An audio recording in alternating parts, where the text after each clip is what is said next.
controlled how those towns or how those divisions were governed. Simply put, you had a clan mother. Okay? Her oldest son is the Miko. If this specific tribal town is dominated by, let's say, the Wolf clan, then her oldest son becomes the Miko. Her daughter, the clan daughter, her children, her oldest son, the nephew of the standing Miko, becomes the next Miko in charge. Hereditary title went through the female matrilineal side. If you remember watching the video on feudalism, in Europe it was patrilineal. Now what is interesting is the clan laws are that no one is allowed to marry inside their own clan. We completely, among the 5 tribes, it was disgusting to think of marrying a sibling. That happened in Egypt. The Egyptians, the pharaohs, because they were close to God, were allowed to marry their sisters. That would be abhorrent to the 5 tribe system, especially the clan mother system. In Europe, this practice of kings being the divine right from God, they would also intermarry, and so the inbreeding among the European leadership was significant. So what I want you to see is the Europeans came with feudalism, they came with a patrilineal system, and they encountered civilizations that were matrilineal. So there's already a little bit of tension there. Now, I'm showing my picture at Oshta because there's 29 platform mounds, and I'm going to show you an interpretation of history. And if there's anything we need for you to do, is you need to become interested in becoming a school teacher. This is the reason why. If you're a Native American, you have unique access to histories that are not often in the textbooks. And they're not told and they're not taught. They should be taught because it gives us insight into how this country was established, how this country was governed, and that the cultures that were here were significant and advanced. Now, if you keep on moving on, here's where I would make a historical link between Oshta and Mabilla. Okay, we know that Tuscaloosa, Black Warrior, was taken hostage at Humati, a village south and to the east of Oshta. All right, Humati is a small mound village. Now, at the time he was taken hostage in September, which is, if you remember back when we were talking about the conquistadors, they always took the leaders hostage, and then they would demand ransom. They demand women, slaves, gold, everything. All right. So Tuscaloosa, according to the report, allows himself to be taken hostage. They don't have to rush him; he just surrenders. So automatically, from a historical perspective, that's very interesting. There's no recording of Incas voluntarily surrendering to the Spanish. There's no recording of the Maya doing this, except for the time that they were under peace and they were taken hostage and burned at the stake. So this is an informative decision on the part of Tuscaloosa. We know Tushka, he's a warrior, number one, and so since he is Black Warrior, what this means is that he is intentionally surrendering to DeSoto. So he's at a smaller mound village. We know the green corn was celebrated because it's always celebrated in July. That's when the green corn celebration starts, and the beginning of the new year, especially for the Muskogean peoples. Okay? Hudson notes that the Spanish had reported that in many of these mound villages they appeared to be abandoned, but they would go in there and there would still be corn in some of the storage, and that's where the soldiers would live off of. Well, Tuscaloosa instructs that Humati is under his protection, and he has another place, Mabilla, that is also under his protection.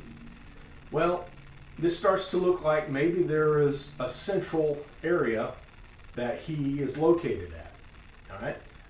So the anthropologists and archaeologists all, because even though they dispute whether or not 10,000 Choctaw were killed at Mabilla, what they don't dispute is the fact that contact was made at specific dates. All right. So protection at Mabilla, when Tuscaloosa gets there, there's over 2,500 warriors that are in the houses. Now, all mounds are surrounded by palisades. They're usually on a river, on a creek system. And so that mound village has 2,500 warriors, but it's not a significant mound site. The Spanish don't record it as one. So there is one mound city that is north of there that could support 2,500 warriors and their families and all that, and that is Oshta. Oshta had 29 platform mounds, so we know that it was a vibrant, very active tribal town, probably closer to a city-state. So I assert that the anthropological record is inaccurate. I think that Oshta, that Tuscaloosa, was deployed by the leadership at Oshta. Now I think he was to intercept DeSoto, because Oshta is nearly empty by the time DeSoto and his men arrive. So DeSoto, after the battle, though 2,500 warriors never surrender at Mabilla, they fight for 8 hours. They wreak a lot of havoc on DeSoto's invasion. So what I want to get across, the point I'm trying to make here is that it makes more sense that the province of Oshta, okay, I'm not calling it that Alabama word, that the province of Oshta is where Tuscaloosa was from. Now here's why. If you go through the history books, you can look at the Creek War, which was published in 1895 in the History of Mississippi. Halbert indicates that the country between the Tombigbee and the Black Warrior River from time immemorial had been disputed territory between the Choctaws and the Creeks. He goes on to say on page 22 that the Choctaw villages had always existed east of the Tombigbee. In Lowry's History of the Mississippi, he informs that the Oktibbeha River, now the Tibby Creek, and has been historically been the boundary line between the Chickasaws and the Choctaws. He mentions battles there that resulted in it being named Bloody Water. Apparently at some point the Shakshihoma, the Red Crawdad people rose up and the Chickasaws fought them. I don't know if the Choctaws helped the Chickasaws fight them. That's just something we'll have to cover later. But Swanton notes on page 148, he quotes Halbert's discussion of a 1790 ball stick tournament. The Creeks were wanting to challenge the Choctaw for control of that property between the Tombigbee and the Black Warrior Rivers, and that the winners would be recognized as valid. Halbert goes on to say that the Choctaws won the game, but that the Creeks challenged whether or not they did. As a result, they had another game. Choctaws prevailed again. The Creeks prevailed, and then one of the Creeks taunted a Choctaw, and as a result, a fight broke out, which eventually erupted into a full battle in 1790.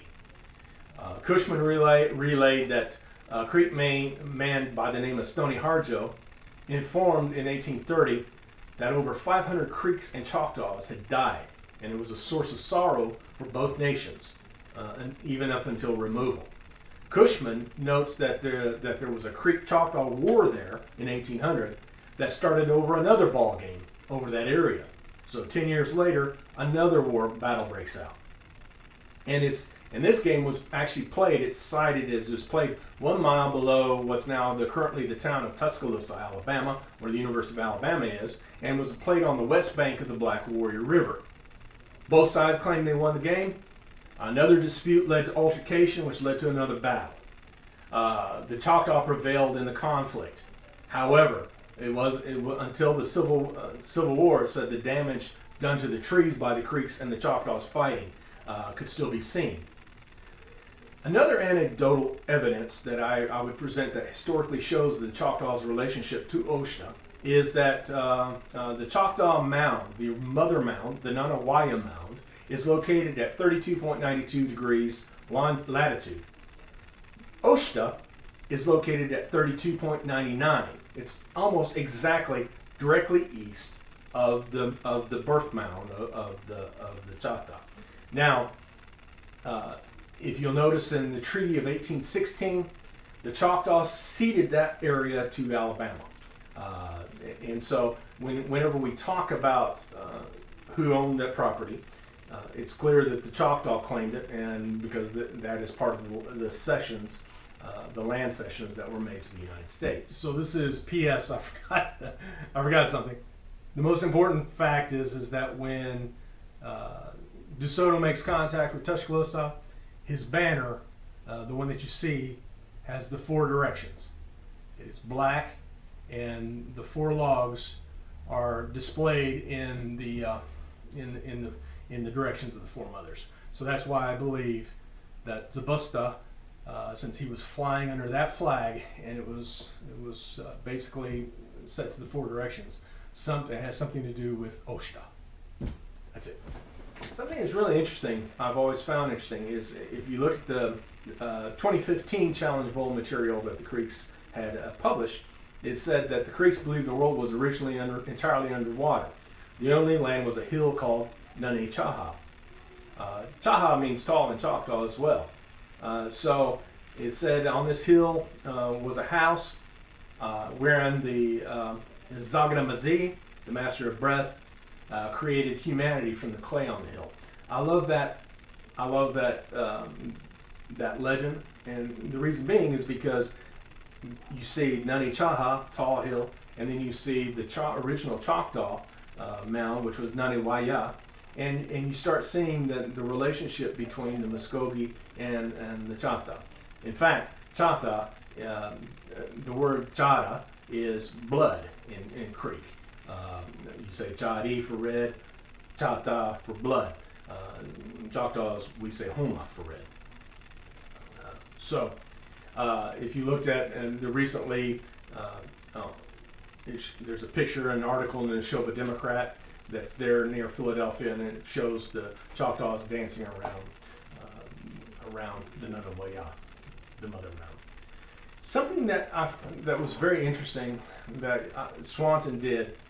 He said the Creek Indians, in an article called "Creek Indians as Mound Builders Among the American Anthropologists," he noted that as early as 1836, the Tuckabachi and the Kaleji, where near is now Hannah, Oklahoma, had actually built mounds, small mounds.